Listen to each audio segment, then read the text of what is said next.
Pausanias and alluded to in Herodotus, so it is not a story that even classicists are too familiar with. Robert Graves, in his 4-volume study of Greek mythology, gives it only passing reference.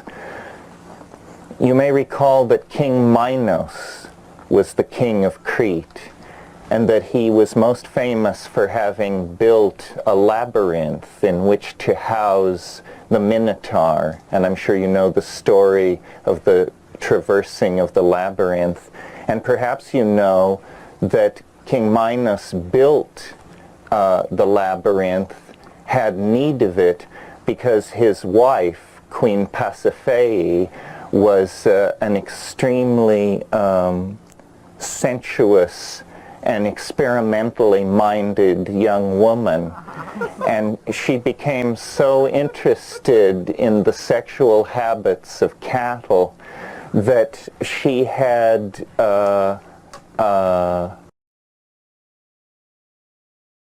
Icarus, the craftsman who was later to break out of this scene on the Daedalus, the guy who was going to break out of this scene later on the first flying machine, she had him fashion for her an artificial cow in which she hid in order to have sexual union with the bulls in the royal flock. And out of this hanky-panky came the Minotaur, and her husband, trying to cover up this series of faux pas, built the labyrinth, installed the Minotaur in the labyrinth, and they grew older and did less swinging and began to settle down.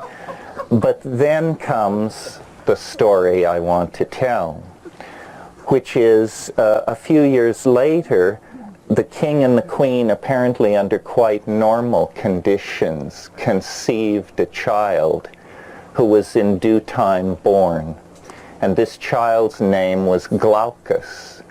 Glaucus means blue-gray, and is to this day a term preserved in taxonomy to describe the blue-gray color typical of the peyote cactus and of the bruising reaction of psilocybin mushrooms.